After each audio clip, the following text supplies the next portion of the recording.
This is the story of a ghost that haunted a Welsh castle for some considerable years, back in the deep, dark depths of history. It's one of those ghostly tales where a spirit from the past needed the help of the living to pass on to the hereafter. There are many different versions of the story, and in the local area it's widely believed to be absolutely true. So I'll tell you about it, and you can decide for yourselves. The castle was dark and gloomy, and if ever there was a house that looked as if it should be haunted, this was it. Built of red sandstone, it was a great frowning fortress with turrets, dungeons, and a myriad of dark corners that any self-respecting phantom would be pleased to inhabit. Our story was recorded by a Methodist preacher who had heard it first-hand from a most unlikely member of his flock. She was an elderly spinster, dreadfully poor, but extremely God-fearing and religious, definitely not the type of person to see spooks lurking in closets or prone to wild imaginings. There'd been trouble at the castle for as long as anyone could remember. Each lord to inherit the property had for generations suffered terrible financial hardship, and of the few servants that were employed there, the amount that had fled after just a matter of days, vowing never to cross the threshold again, was alarmingly high. This particular Christmas, the then young lord had packed up his family and headed for London to enjoy the festive season, leaving a skeleton staff of the steward, his wife, and a handful of servants to mind the castle. To help out with some of the sewing, the steward's wife had engaged the services of the poor old spinster for a temporary term. The steward and his wife had often suspected that the ghost could simply be the pranks of the other servants, so they decided to try an experiment. Knowing the devout nature of the old lady's beliefs, they were sure that if she saw the ghost, then they could accept the story as the truth. There was one room in the castle that was never used, because it was seemingly haunted. Anyone who had attempted to sleep there had usually fled after only a few hours, complaining of screaming and banging noises, a chilling cold wind, even on the hottest of nights, and a sensation of strangulation that left even the bravest soul quaking in their boots for many months and sometimes years to come. The steward and his wife decided to put the old lady in this bedchamber, and when night fell the poor soul was astonished to be shown to this grand, lavishly furnished room. There was a fire burning in the grate, and as the steward's wife bade her good night, the woman prepared for sleep in the massive, curtained four-poster that dominated the room.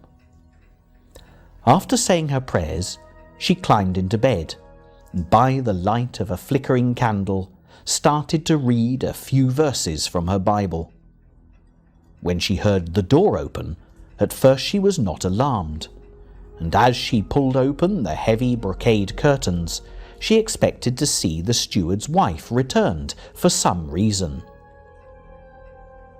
Nothing could have prepared her for the dark, menacing-looking man that stood at the foot of the bed. He was dressed in fine clothing, with lace at his throat and wrists, and he stood with his arms folded across his strong body, with a stance that seemed to be asking a question. The old woman was instantly petrified to the spot, still clutching her Bible, her lips muttering involuntary prayers to the Almighty to save her. The apparition appeared to become angrier than ever, and turning on his well-shod heel, he left the room.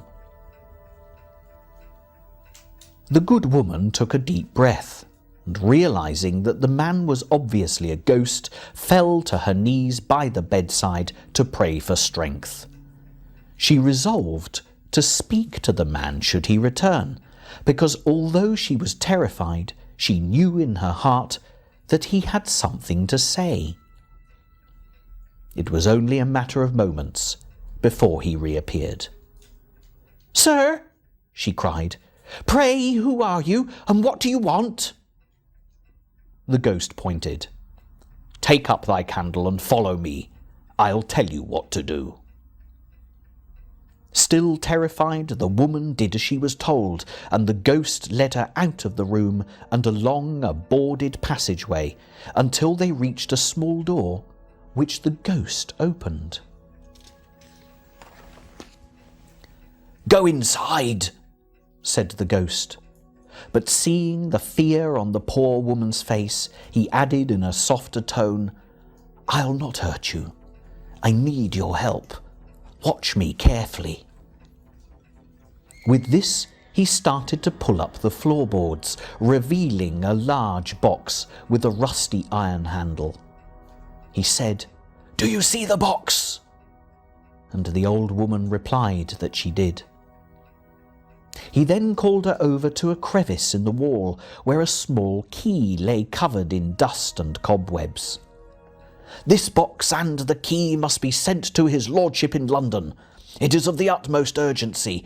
Do not allow anyone else to look inside. It is for his eyes only." His warning was stern, and the old woman nodded, agreeing to his bidding. "Do this," he murmured, "and I will trouble this house no more." Within a heartbeat, he was gone. And having heard footsteps, the steward and his wife appeared in the passageway, surprised to see the old lady in her nightclothes, holding a torn-up floorboard, peering down into a dark hole. She told her story with remarkable composure, and the steward quickly pulled up the old box and put the key with it to despatch to London the very next day. The entire household then returned to their beds, and the old lady enjoyed the most luxurious night's sleep she had ever had in the big, high-curtained bed. No one knows what was in the box. Could have been money, jewels, or family papers, because it proved to be the best Christmas gift that the young lord had ever received. He and the family quickly returned to the castle, never suffering from financial difficulties again. The old woman was given a permanent position, sewing for the household, and was allowed to sleep in the grand bedchamber for as long as she lived. The ghost was true to his word. He never troubled the occupants of the castle again, and what's more, there's never been a ghostly presence of any description reported since. Who would have guessed that a Christmas box from a ghost could have brought so many seasonal blessings, particularly to the little old lady who had shown such courage and presence of mind, helping a wandering spirit to finally rest in peace.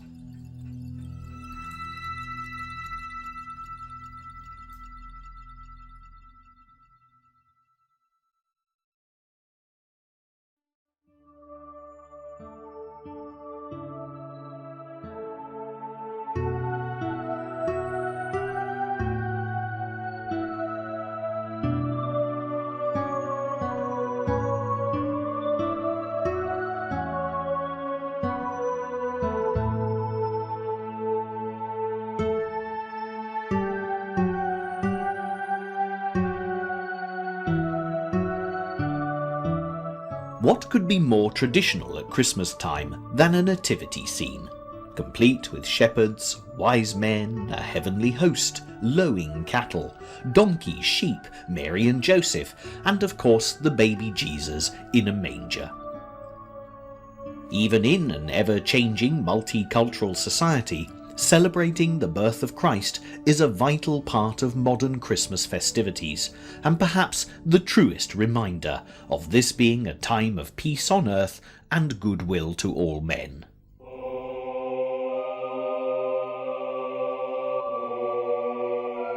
It's hard to believe that such a source of inspiration could also be such a source of conflict throughout the 2,000 plus years since the birth of Christ.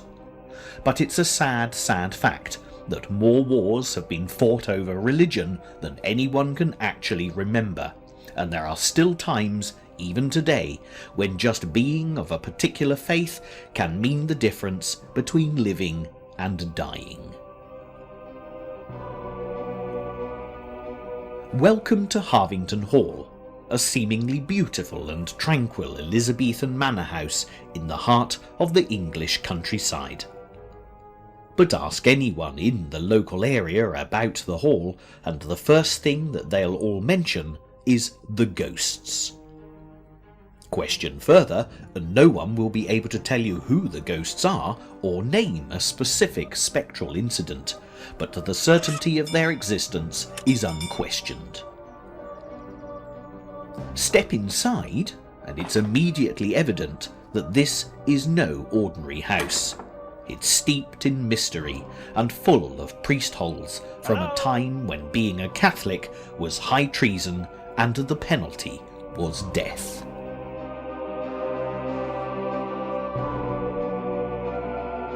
This is one of the few places in England that can claim to have had continuous Catholic worship here for at least 4 centuries. The darkest days for the Catholics at Harvington came during the reign of Queen Elizabeth I. Her father, Henry VIII, had made himself head of the Church of England when the Pope had refused to give him a divorce from the first of his 6 wives. By the time Elizabeth became queen, many powerful Catholics wanted to restore England to their faith, and because she was afraid that they were plotting to kill her, she made it illegal for priests to say Mass or for anyone to hear it. The punishment was death, and being a Roman Catholic during this period of English history was a dangerous business. Humphrey Packington was in residence at Harvington during these troubled times. A devout Catholic, he employed the services of master priest hole builder Nicholas Owen to create some of the most remarkable hiding places to offer sanctuary to travelling priests. This priest hole is in the withdrawing room, and to really understand what it was like to be shut away in a hide, sometimes for days or even weeks at a time, you need to know what would have happened to any priest who got caught. It also goes some way to explaining why there's such an atmosphere of suspense throughout this house. There's a popular children's nursery rhyme. Goosey, goosey gander, whither shall I wander, upstairs and downstairs, in my lady's chamber? There I met an old man who wouldn't say his prayers, so I took him by the left leg and threw him down the stairs. This nursery rhyme is thought to have been based upon the practice of searching out priests, when groups of men who were little more than bounty hunters would rampage through a house, tearing up floorboards and causing mayhem in order to find what they were looking for. It wasn't that they held strong religious beliefs, it was just that if they caught a priest, the house and lands of the place where he was hiding could be claimed as their prize. Can you imagine crouching in the dark, hearing every noise and movement as the hunters got closer and closer to your hiding place? Would they find you? Would they pass you by? A terrifying experience, even for a man of God. Unfortunately, matters were made far worse, as there was a complex network of priests being shipped into England from Europe, and if a priest was captured, then he could be tortured to give up the names of his associates. His usefulness at an end, the poor man would then be hung and usually drawn and quartered as a grisly example to others. The priest holes at Harvington are some of the finest surviving examples of their kind.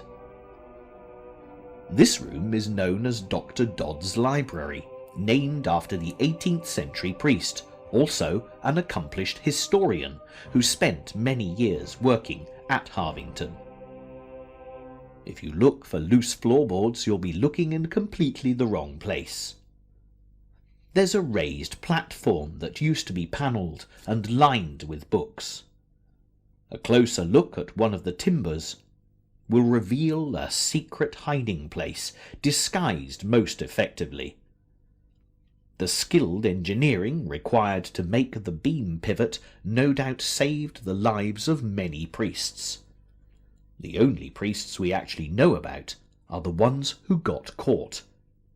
Those that escaped would have without doubt taken the secrets of Harvington to their graves. Moving on through the house, following this ghostly trail, you'll come to a tiny little chapel with a remarkable atmosphere. There's nothing ornate, just simple wooden furniture with the light from the tiny window illuminating the painted drops of blood and water symbolising Christ's Passion which decorate the walls. Outside, the wonderfully uneven passageway leads on to further secrets, but is worthy of investigation. The faint line drawings date back centuries, and when fully painted would have looked spectacular. As you walk into the marble room, so called because of the ancient paint effects on the walls, it's again tricky to work out where the priest hole might be. Everything, as elsewhere, looks perfectly solid. Here's a clue. This fireplace has no chimney. Look skywards and you'll see a concealed ledge. This is a marvellous fake. If the priest still felt unhappy, he could climb into the roof space where there are a number of attic hides for greater protection.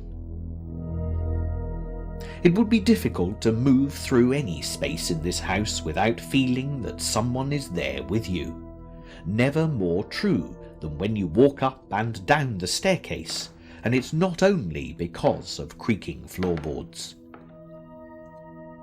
This entire section of staircase lifts to reveal a very spacious priest hole. There's a further secret door which leads to an inner hiding place. It would certainly have accommodated more than one priest, which was sometimes the case. Nicholas Owen, the man who had ingeniously devised these hides, was actually captured with a priest at Hindlip House, very close to Harvington, which no longer stands. After 4 days in hiding, with only an apple between them, they were found, and Nicholas Owen was caught in a priest hole of his own making. He didn't survive for long, dying while being tortured. His colleague fared little better, surviving until his execution.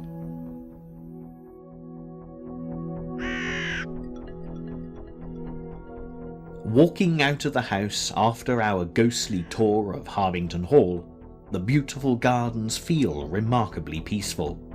But beware, there's a very different type of ghost that occasionally appears here. In 1710, a local witch, Mistress Hicks, was hanged at a crossroads close to Harvington. It's said that she cast a spell that made women and children vomit pins. Perhaps she's still protesting her innocence, or alternatively, if she has a troubled conscience, she might be in search of absolution from the ghostly priests who undoubtedly reside within the walls of this truly exceptional, carefully preserved building.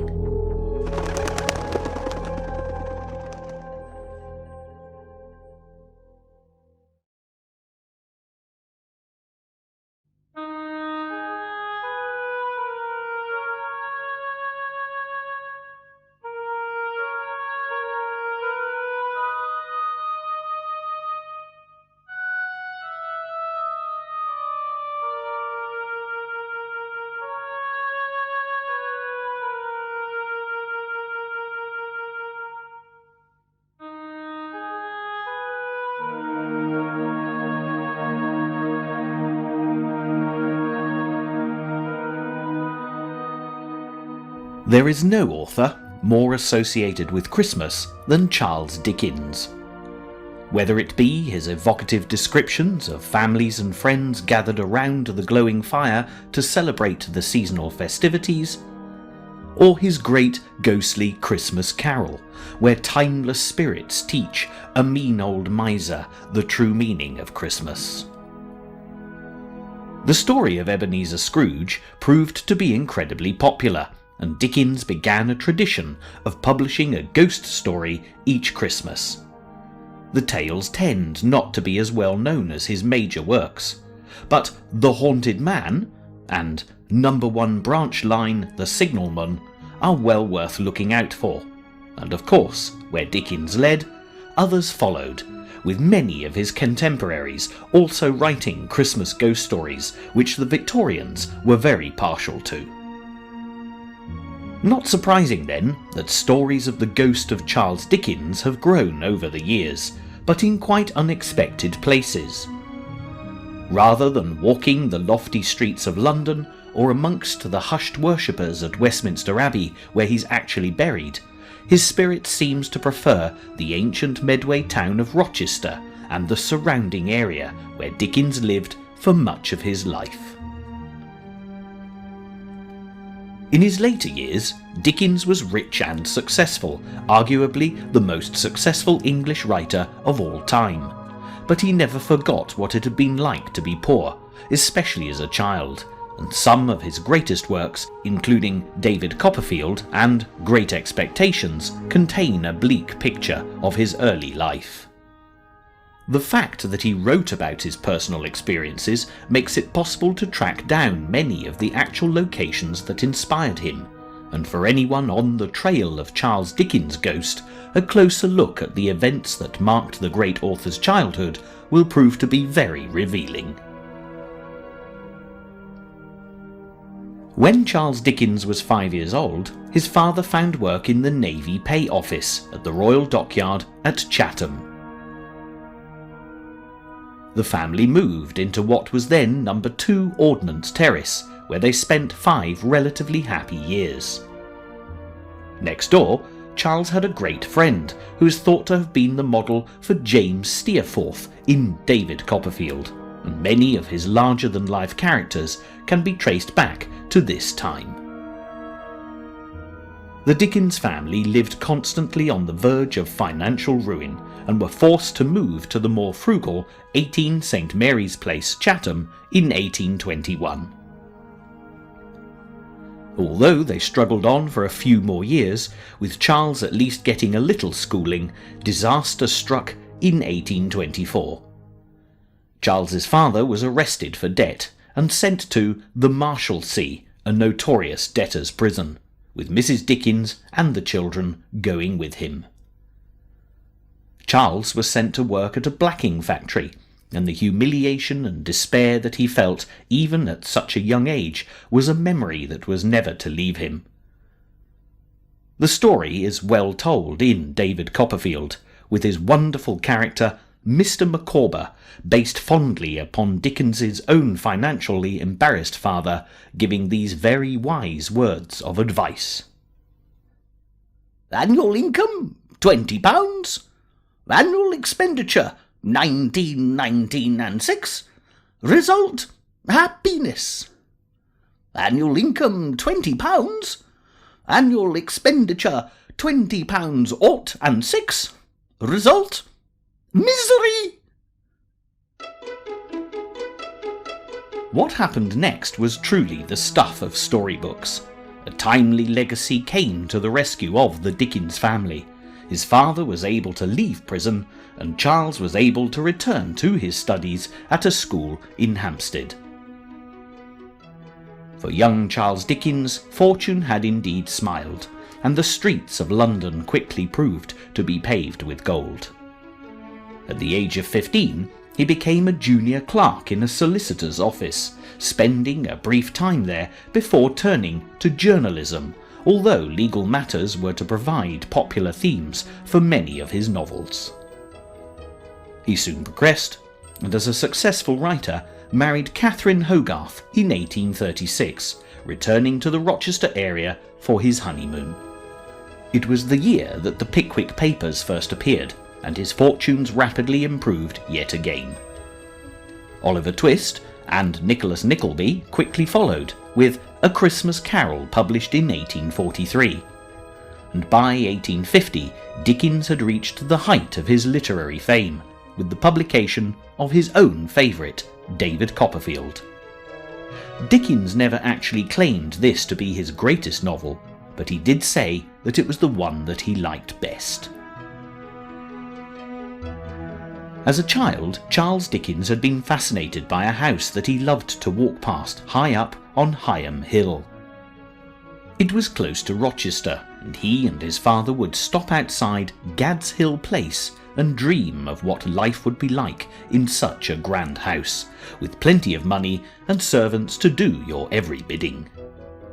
It was a dream that came true for Charles Dickens, as he was able to fulfil this ambition, buying Gad's Hill in 1857.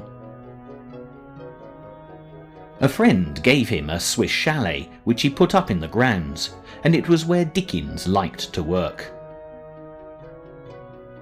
Unfortunately, there was a busy road between Gad's Hill Place and the peaceful chalet, so Dickens built a tunnel so he could reach his destination with no disturbance. The tunnel can still be seen to this day, and the chalet has been preserved in the gardens of the Dickens Centre in Rochester. Gad's Hill Place was the only house that Charles Dickens ever owned, and he remained there until his death in 1870. The house is today a school, and although there is a strong Dickensian atmosphere, the reported sightings of the great man's ghost actually centre around the town of Rochester. Rochester has a castle that is one of the best preserved Norman fortresses in England. Also, the beautiful cathedral is predominantly Norman, marking the rich historical significance of this remarkable town. There's a graveyard in Rochester Cathedral Moat, the ancient burial ground of St. Nicholas, and it was here that Dickens had expressed a desire to be buried. But by the time of his death he was famous the world over, and Westminster Abbey was considered to be a far more fitting location for his mortal remains. As well as being spotted here, Charles Dickens' ghost has also been seen on many occasions walking along Rochester's Victorian High Street, passing buildings that he immortalised in his writing. This is Restoration House, forever famous as the home of Miss Havisham in Great Expectations.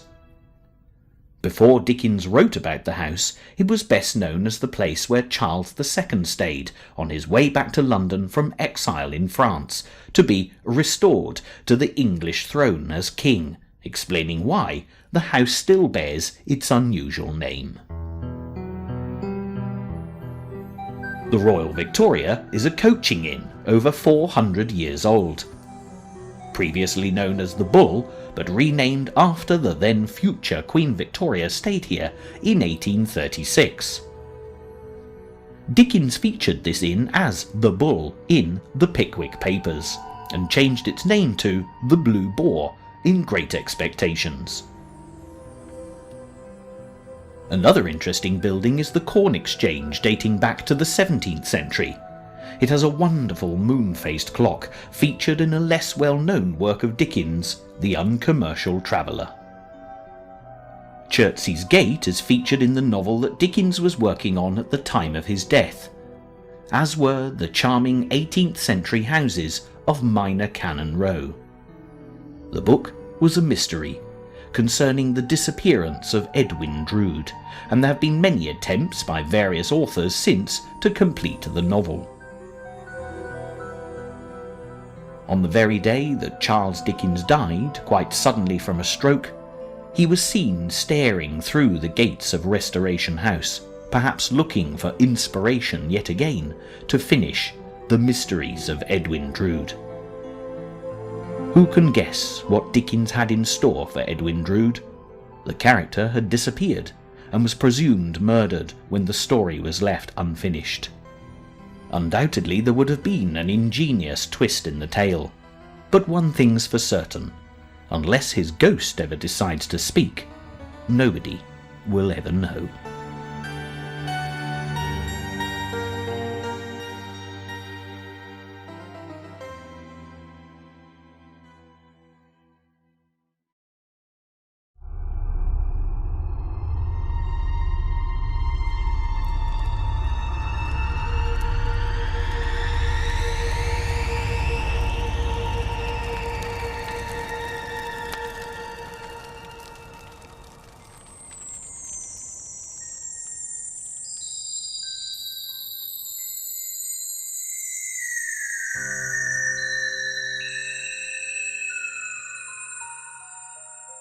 There's no denying the fact that this area of Gloucester, the Westgate end of the ancient city, has more than its fair share of ghostly tales and strange happenings.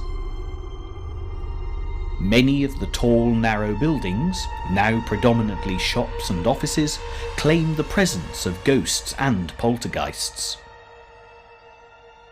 Tucked down one narrow lane is the little house immortalised by Beatrix Potter in The Tailor of Gloucester, and it's easy to imagine a cold Christmas Eve when, as legend has it, the animals could speak, and the tiny mice in the tailor's house scurried around to exquisitely embroider a waistcoat for the poor sick tailor, so that it would be ready for the Mayor of Gloucester's wedding on Christmas Day.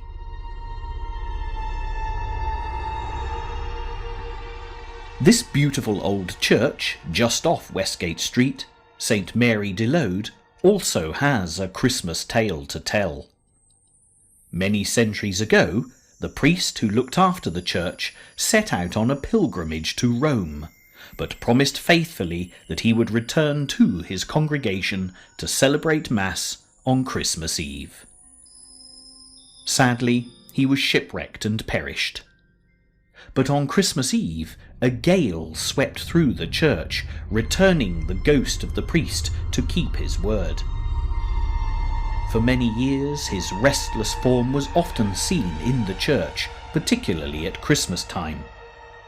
It wasn't until some considerable time later, when a compassionate clergyman took Holy Communion with the priest's ghost at midnight on Christmas Eve, that the spirit was finally laid to rest, never to be seen again, having eventually fulfilled his promise.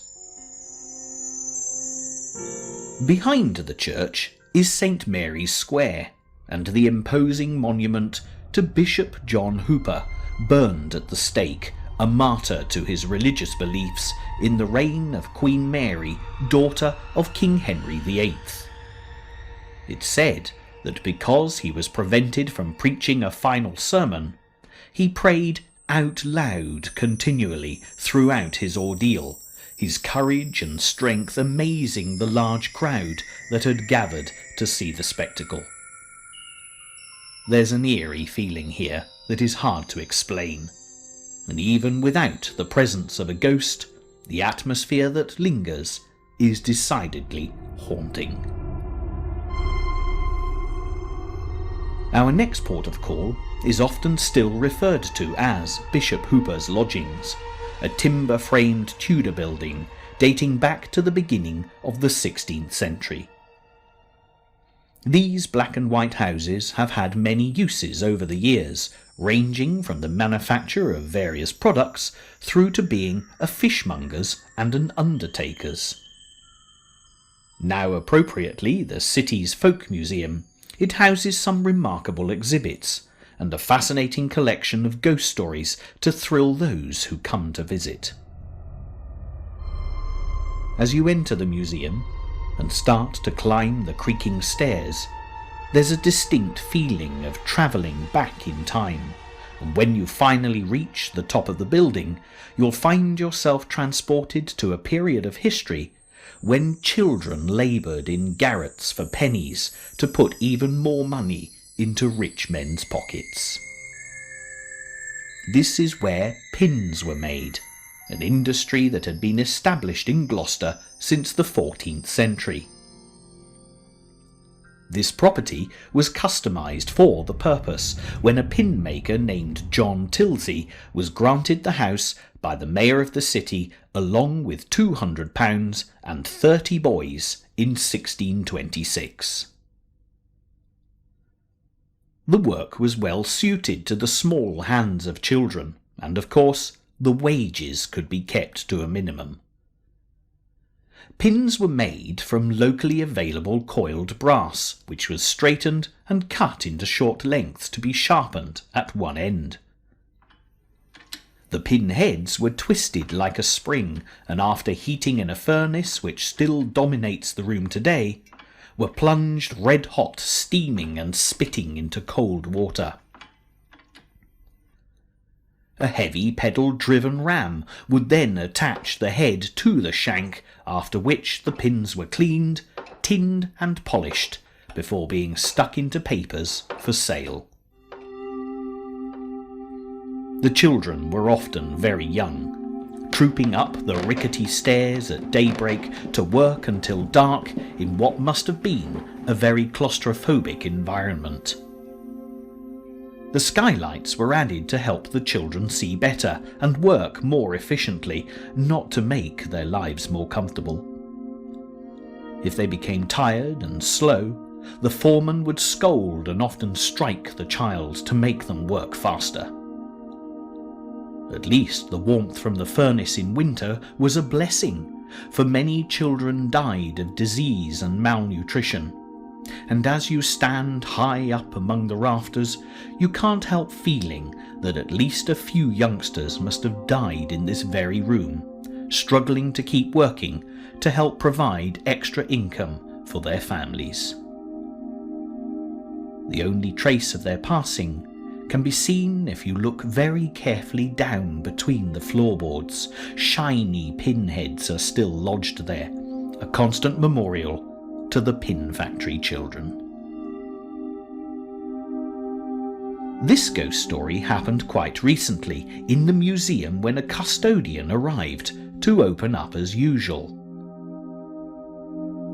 As he climbed the creaking stairs, a noise that he was well used to, he heard a strange sound.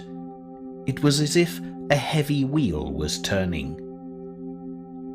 When he reached the top of the building, as we've seen where the pin factory children used to work, he heard the sound again.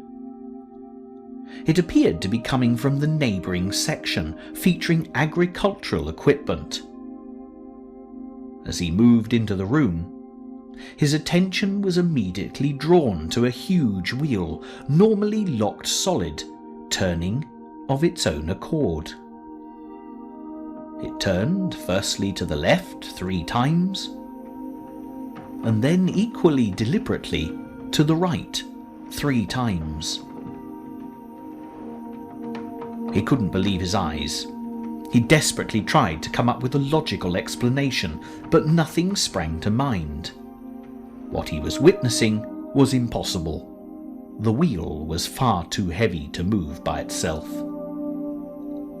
What's more, it was as if someone was playing a game with it, rather than it having been jolted and moving with the momentum. There was no question of anyone else being there.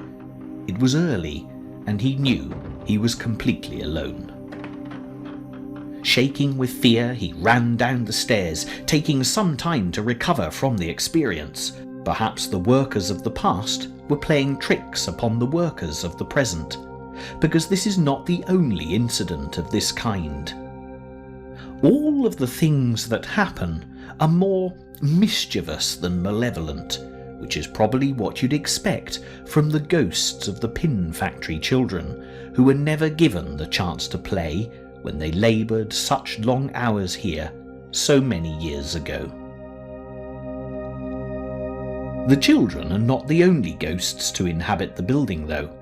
Another custodian had quite a different encounter while manning the reception desk on a horrible wet winter afternoon.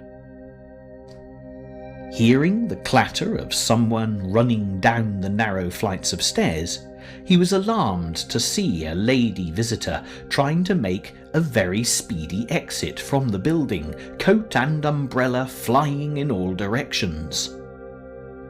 Concerned that something dreadful had befallen the poor soul, he ran after her to see if he could do anything to help.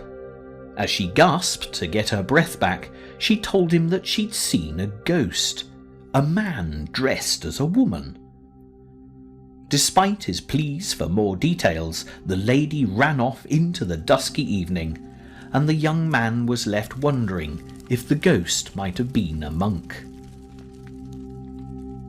This part of Gloucester is, after all, dominated by the magnificent cathedral, where so much history has taken place throughout the ages, which may go some way to accounting for the incredible atmosphere the Westgate end of the city is now famous for, even if such mysterious happenings as we've heard about today can never be truly explained.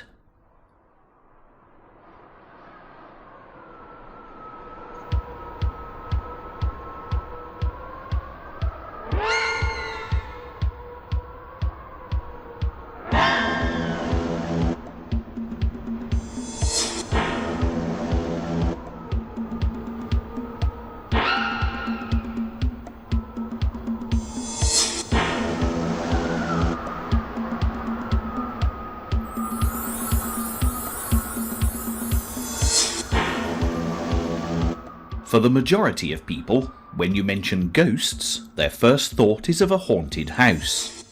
But not all ghosts are of the indoor variety, as country folklore proves, packed with tales of haunted heaths, woodland witches, and spectral travellers along rambling roads. There are also many stories of strange happenings connected with crossroads, particularly bleak and now deserted spots where stage coaches once thundered through under sweating horsepower. Some interesting suggestions have been made as to why crossroads tend to be associated with ghostly apparitions, usually dating back to more ancient times.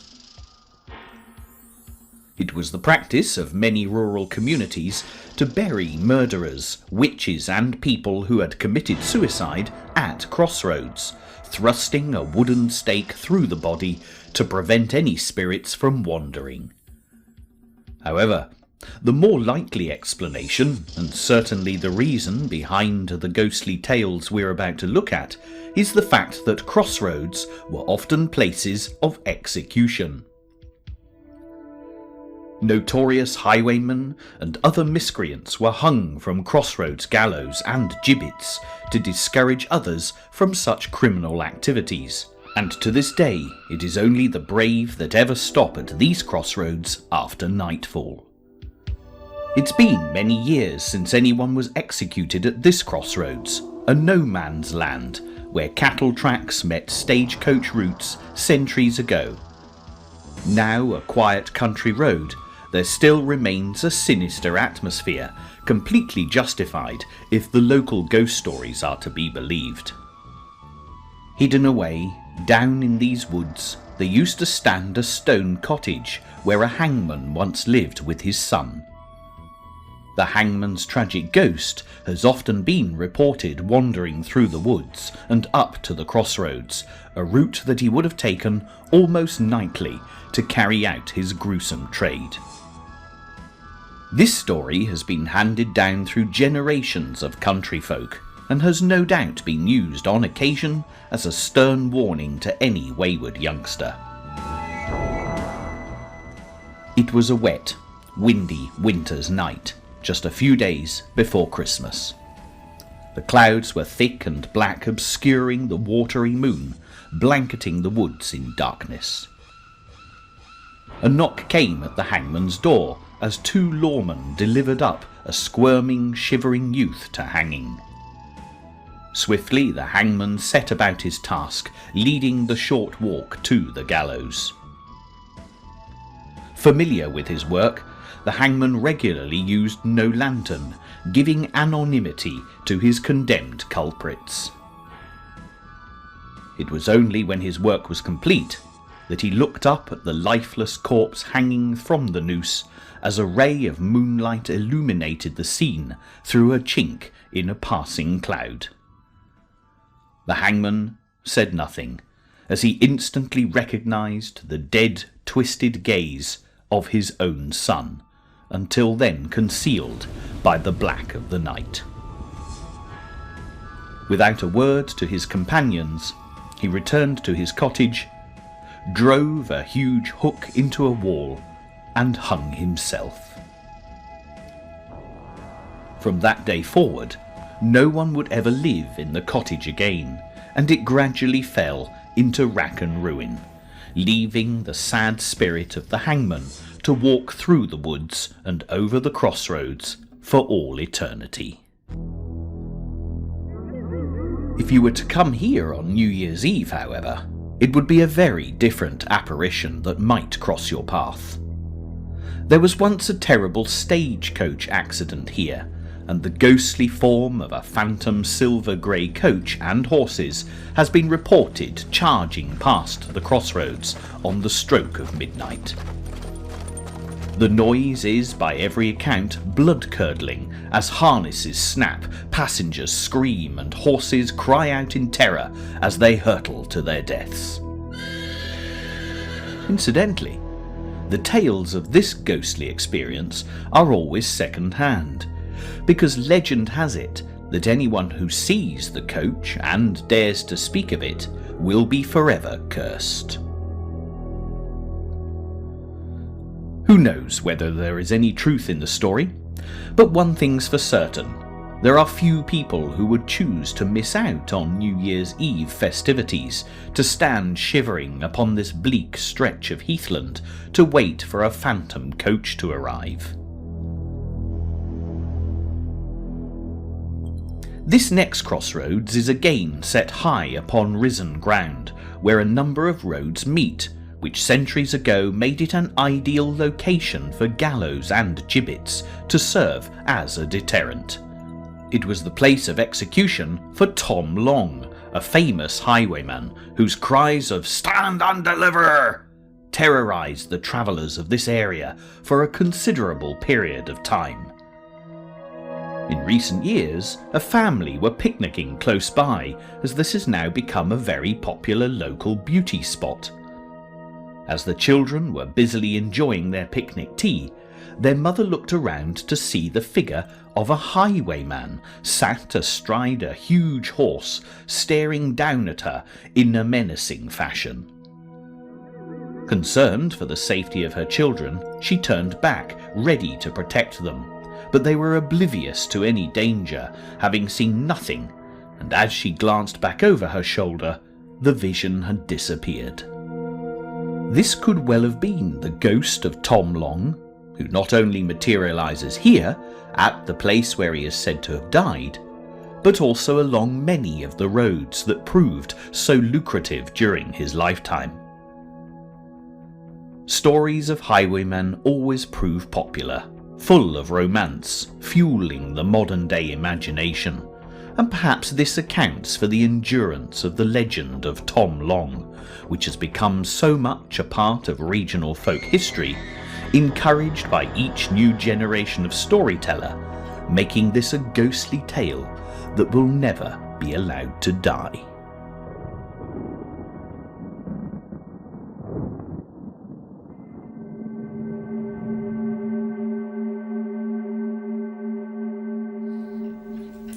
As we come to the end of our collection of Christmas ghost stories, how could we finish without remembering the greatest seasonal ghost story of all time, A Christmas Carol by Mr. Charles Dickens.